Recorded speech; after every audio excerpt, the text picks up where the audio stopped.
Anak kita nenen terus-terusan, nggak berhenti-berhenti, terus setiap setengah jam sekali tuh nenen, 1 jam sekali nenen, ditaruh mereka nangis, mintanya digendong, terus, sampai padahal payudara kita tuh udah lembek, tapi tuh kayak mereka tuh nenennya kayak nggak sabaran. Nah, hari ini aku mau bahas mengenai sesuatu hal yang sering banget kita alamin dan sering banget bikin kita itu jadi pusing 7 keliling. Tapi sebelumnya jangan lupa subscribe dulu loh, kalau nggak subscribe aku nggak akan bahas nih.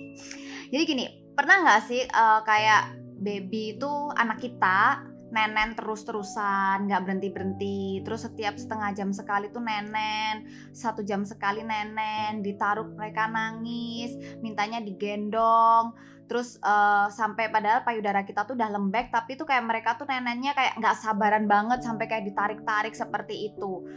Banyak di sini tuh yang mengira ASI kita itu nggak cukup. Banyak dari sini tuh terus yang akhirnya berpikiran, "Duh, ASIku nih sedikit, makanya babyku nih jadi rewel terus karena aku nggak bisa memenuhi ASI untuk babyku." Banyak di sini yang akhirnya tuh galau-galau sampai, memilih memberi baby sufor karena merasa ASI tidak tercukupi. Banyak nggak yang seperti itu? Padahal sebetulnya ada fase yang namanya baby ini growth spurt. Ya benar, growth spurt. Itu adalah percepatan pertumbuhan baby. Nih, aku mau bacain, dalam setahun pertama kehidupan baby, semuanya meningkat secara cepat. Metabolisme bayi berjalan dengan cepat sehingga dia perlu menyusu dan frekuensi yang lumayan sering. Di garis bawah ini ya, dia perlu menyusu dengan frekuensi yang lumayan sering. Semua asupan kalori dari ASI atau susu formula itu akan mengisi fase tumbuh kembang bayi, seperti membentuk otot, jaringan lemak, atau mengubah struktur tulang dengan bantuan hormon. Nah, jadi gini, growth spurt ini adalah percepatan pertumbuhan, di mana biasanya baby itu mengalami di usia 1 minggu, 3 minggu, 6 minggu, bahkan sampai setahun, dan ada juga yang sampai dia remaja, sampai mereka remaja. Tetapi waktunya ini nggak melulu berarti 1 minggu, 2 minggu, enggak. Ada juga yang babynya usia 1 minggu mungkin belum growth spurt. Mereka mungkin baru mengalami di usia kedua minggu, seperti itu. Di mana fase-fase ini biasanya tuh ciri-cirinya kayak gini. Baby tiba-tiba tuh jadi lebih rakus nenennya. Jadi tuh kayak nenen terus, biasanya mungkin nenennya baby tuh per 2 jam. Ini bisa-bisa tuh per setengah jam sampai per 1 jam sekali mereka sudah minta nenen. Terus pada saat nenen mereka tuh udah kayak nggak sabaran, kayak maksudnya kayak pingin nenen sampai ditarik-tarik biasanya puting kita. Nah, itu juga salah satu ciri baby yang sedang mengalami growth spurt. Selain itu bisa dilihat juga dari jam tidur baby. Biasanya kalau dulu di Marvel nih ya, dia lebih cenderung itu lebih rewel tidurnya, tapi ada juga baby ini yang lebih lama tidurnya. Nah, makanya ini harus kita lihat, jangan cuma dari satu ciri-ciri, lihatnya tuh dari ciri-ciri yang lainnya juga. Terus ada juga baby ini lebih rewel karena mereka tuh lebih pingin kayak nempel sama kita terus. Jadi kadang digendong, tapi waktu udah dinenenin, udah tidur, begitu ditaruh mereka bangun lagi. Nah, di sini ini sebenarnya ASI kita tuh bukan berkurang. ASI kita tuh bukan nggak cukup gitu loh kan. Kadang kan kita kayak lihatnya, anak aku nih rewel, nangis terus, minta nenen terus gitu. Payudara aku padahal sampai lembek. Aku kerasa ASIku tuh nggak cukup. Enggak. Di sini tuh sering banget tuh kita keliru mengartikan di situ, yang mana ujung-ujungnya akhirnya kita beri sufor. Nah, karena kita merasa ASI kita kurang, kita beri sufor. Nah, pada saat kita beri sufor, kita nggak pompa. Nah, akhirnya ASI berkurang beneran. Selain itu juga kadang tuh seperti ini, karena anak kita rewel tuh tadi, kita tuh jadi stres kan. Kenapa ya ASIku gini? Kita jadi ngejudge diri sendiri, kita jadi menghakimi diri sendiri. Dimana ibu menyusui itu kan perlu ibu yang rileks. Kita perlu diri kita tuh yang rileks gitu loh. Karena kita nggak rileks, otomatis dengan pikiran-pikiran yang pikiran-pikiran yang kemana-mana, padahal ASI itu juga diproduksi di salah satu hormon yang ada di pikiran kita. Nah, akhirnya juga itu mempengaruhi banget di produksi ASI, otomatis produksinya bisa merosot betulan kayak gitu. Padahal sebetulnya kalau growth spurt itu karena frekuensi baby itu sering minta nenen, harusnya kita nenenin aja sesering yang baby mau gitu loh. Ketika baby itu growth spurt, dia kan akan minta nenen terus-terusan, yang biasanya 2 jam sekali, mungkin bisa jadi setengah jam sekali sampai 1 jam sekali. Ini bukan berarti ASI kalian habis, no. Walaupun kondisi payudara lembek, itu bukan berarti ASInya di dalam payudara ini habis. Baby selama minta nenen kasih aja terus. Karena ketika baby nenen di payudara kita, ASI kita tuh nggak akan pernah habis. ASI kita tuh akan selalu diproduksi. Sama seperti prinsip ASI kan, supply dan demand. Supply sama dengan demand. Dimana demand ini kan ketika baby nenen di payudara kita, otomatis itu mengirimkan sinyal ke otak. Nah, otaknya ini yang akan memproduksi, menyuruh tubuh untuk memproduksi ASI itu tadi. Makanya ketika growth spurt ini seharusnya jangan malah dikasih sufor gitu loh. Jangan ketika kalian baby growth spurt ini kalian pikir ASI kalian kurang. Justru di sini ini nanti puncaknya produksi ASI itu juga akan meningkat. Makanya kan produksi ASI itu luar biasa sekali ya, Tuhan tuh menciptakan ASI kita tuh betul-betul disesuaikan dengan kebutuhan si baby, nggak lebih nggak kurang. Itu kalau selama kita DBF. Kalau selama kita menyusuin langsung, itu produksi ASI itu betul-betul disesuaikan dengan ukuran baby, ukuran lambungnya, kebutuhan baby berapa. Tapi kalau misal mami-mami mau lebih, boleh sambil dipompa supaya kita kirim sinyalnya tuh lebih, supaya tubuh bisa produksi lebih. Nah, makanya di sini kalau semisal waktu baby mami, mungkin mami cek ya nanti di rumah, baby aku nih ini sudah minggu pertama, misal nih usianya sudah 1 minggu, atau kalau enggak usia 2 minggu. Nah, biasanya tuh di usia 1 minggu, 2 minggu ini adalah awal mula baby itu mengalami growth spurt. Itu tadi ciri-cirinya. Yang pertama, baby akan menyusu lebih sering. Jadi yang biasanya 2-3 jam sekali bisa tiba-tiba menjadi setengah jam sampai 1 jam sekali. Terus setelah itu yang kedua, baby menjadi lebih rewel. Jadi kayak minta digendong terus, minta pingin lebih deket sama kita. Yang ketiga, di jam tidur. Ada yang jam tidurnya menjadi lebih lama, tapi juga ada yang jam tidurnya menjadi lebih cepat. Karena tadi itu mereka minta bentar-bentar tuh nenen. Kalau dulu yang aku alamin di Marvel ini adalah menyusu lebih sering, lebih rewel, dan jam tidurnya lebih cepet. Otomatis tuh kayak aku tuh berasa kayak nggak punya waktu untuk istirahat.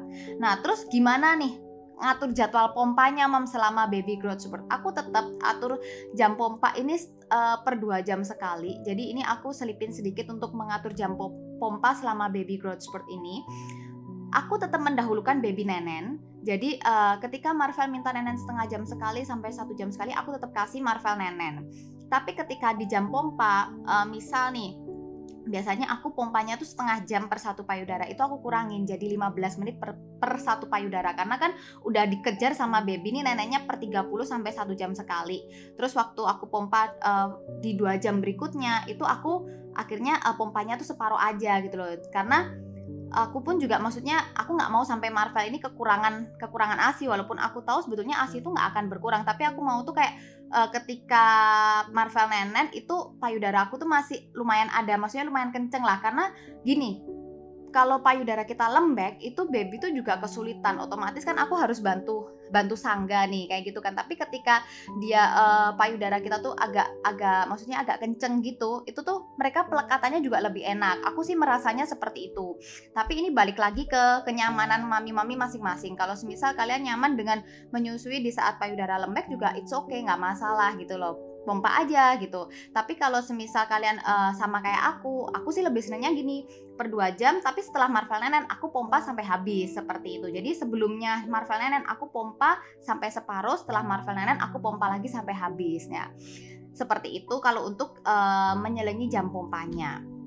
Jadi mami-mami kalau misal baby kalian lagi growth spurt, seperti 3 ciri-ciri tadi, baby menyusu lebih sering, baby menjadi lebih rewel, dan baby tidurnya mungkin nggak nyenyak, atau mungkin ada yang tidurnya lebih nyenyak lagi, itu kalian nggak usah takut produksi ASI kalian akan berkurang. Susuinlah baby semintanya baby kalian. Misal mau minta 30 menit sekali, 1 jam sekali, it's okay, disusuin aja. Nah, kalau masih baby, ini kan ada proses menyendawakan ya, kita sendawain. Kalau semisal yang nyusuin mami, yang sendawain mami, kemungkinan besar ya kita manusia lah, kita pasti ada kayak energi pasti terkuras seperti itu kan. Nggak apa-apa, alangkah baiknya kalau semisal pada saat suami sudah pulang kerja, atau misal ada yang membantu, atau misal tinggal bersama mertua atau sama orang tua, itu bisa kalian minta tolong untuk menyendawakan. Dan sebisa mungkin juga mami ini istirahatnya itu ngikutin jam baby tidur gitu loh. Jadi aku kasih tips supaya badan kita itu nggak apa ya, Kan kita kalau nyusuin tuh sebetulnya kita nyusuin gini, apalagi habis baru-baru lahiran tuh badan kita tuh rasanya kayak remuk ya, kayak capek semua kayak gitu. Nah, yang pertama itu juga jangan lupa asupan air putih ini sangat penting banget supaya tubuh kita itu selalu terhidrasi dengan baik seperti itu. Karena ASI itu sebagian besar juga cairan, Mam. Jadi kita pun juga harus mengisi tubuh kita dengan cairan yang cukup. Jadi air putih minimal 3 liter. Terus setelah itu kalsium, jangan lupa karena kalsium ini sangat penting sekali untuk ibu menyusui supaya juga badan kita, tulang kita tuh nggak kerasa kayak capek-capek semua kayak gitu. Kadang kan ada yang di lutut sakit, di kaki sakit, terus sering kesemutan. Itu juga salah satunya karena kekurangan kalsium. Jadi selain air putih yang cukup, juga minum kalsium. Yang ketiga, makan makanan yang bergizi. Karena apa yang kita makan itu juga yang dimakan baby. Dan otomatis kalau semisal apa yang kita makan yang tidak memenuhi nutrisi baby, baby akan menyerap nutrisi dari dalam tubuh kita. Jadi tubuh kita yang digerogoti. Mungkin nggak kerasa sekarang, tapi kerasanya tuh nanti ketika kita udah berusia, udah lanjut usia tuh baru kerasa. Makanya kenapa kita tuh ibu menyusui juga perlu makan yang bergizi. Bukan makan yang banyak, tapi makan yang bergizi. Sometimes kita itu seringnya kayak gini, aku udah makan banyak. Nah, kalau orang Indonesia kebanyakan makan banyak itu banyaknya banyak di nasi. Padahal yang paling penting untuk ibu menyusui itu adalah banyak di protein. Proteinnya bisa dari daging-dagingan, bisa dari kacang-kacangan, seperti itu. Makanya makan yang bergizi. Terus yang keempat, sebisa mungkin kalau baby kalian tidur, kalian ikut tidur. Memang sih kadang tuh kita kalau misal baby udah tidur, kita pingin lah ya pegang handphone, kita Instagraman lah apalah, tapi ini untuk 3 bulan awal aku selalu menyarankan kalau semisal anak kalian tidur, kalian ikutlah tidur karena 3 bulan awal ini penentu banget menurut aku. Kita cukup harus beradaptasi dengan perubahan-perubahan ya. Tiba-tiba setelah punya anak itu kita nggak bisa me time, kita nggak bisa begini, nggak bisa begini. Banyak waktu yang kita korbankan. Makanya istirahat yang cukup ini juga akan mengelola tingkat kesetresan kita. Apalagi kalau kita menghadapi baby yang growth spurt itu kan rewel ya, Mam ya. Gimana pun kita, walaupun sesabar-sabarnya kita itu, maksudnya ya kita nggak memungkirin lah ya, pasti ada yang namanya capek. Dari kita capek tuh pasti nanti bisa muncul yang namanya emosi. Makanya sebisa mungkin istirahat ini juga membantu recovery diri kita. Istirahat yang cukup ini juga membantu, maksudnya kita bisa ngontrol emosi. Makanya kalau baby sedang growth spurt, ini sebisa mungkin ketika baby istirahat, mami juga ikut istirahat. Growth spurt ini berapa lama sih? Sebetulnya growth spurt ini nggak lama. Biasanya sih 2 hari, tapi ada sih memang yang sampai 1 minggu kayak gitu ya. Tapi rata-rata tuh 2-3 hari, jadi nggak lama. Jadi semisal kalau nanti kalian cek baby kalian itu nenen terus-terusan kayak tadi yang 3 ciri-ciri tadi itu bukan karena ASI kalian kurang. Kadang tuh kita sudah kayak underestimate sama diri kita sendiri. Kita tuh sudah kayak menghakimi ASIku kurang, ASIku begini. Makanya kenapa kita itu perlu kayak mengedukasi diri kita. Nah, makanya di sini tuh juga aku saranin mami kan siapa tahu nih ada teman-teman mami yang perlu juga. Makanya kenapa kalau bisa tuh subscribe di YouTube aku ini supaya kalau misal ada info-info terbaru tuh kalian bisa langsung lihat gitu loh. Terus kayak teman-teman kalian juga bisa kalian langsung info, oh mungkin kayak gini karena kalau kita ibu baru, apalagi maksudnya anak pertama, pengetahuan kita tuh masih minim banget gitu loh. Info-info yang seperti ini tuh yang akan sangat membantu kita, menguatkan kita. Akhirnya kita tuh jadi lebih percaya diri. Oh, ternyata bukan karena ASIku nggak cukup. Oh, ternyata karena babyku lagi seperti ini. Nah, itu juga yang akan membantu kita untuk maksudnya ngontrol emosi kita. Dengan kita yang percaya diri, kita yang nyaman dengan diri kita sendiri, kita yang yakin dengan diri kita sendiri kalau ASI kita mencukupi itu akan terbawa, kita bisa kontrol emosi kita seperti itu. Oh ya, Mami, aku juga mau tambahin. Jadi gini, kan tadi growth spurt itu kan ada 3 ciri-ciri ya. Yang pertama, baby menyusu lebih sering. Yang kedua, baby rewel. Yang ketiga tuh di jam tidur baby. Ada yang sebentar-sebentar bangun, ada yang lebih nyenyak tidurnya. Nah, jika dari 3 ciri-ciri ini, terus tiba-tiba anak kalian tuh disertai dengan demam, itu ada kemungkinan bukan growth spurt. Jadi kita tetap harus bijak ya, Mam ya, menyikapinya. Maksudnya ciri-ciri growth spurt 3 ini, tapi kalau misal disertai dengan keadaan lain yang menurut kalian itu perlu diperhatikan lebih, itu jangan ragu untuk membawa anak kita ke dokter. Karena gimana pun pasti dokter itu lebih mengerti lah, dan gimana pun juga kita kan mau yang terbaik untuk anak-anak.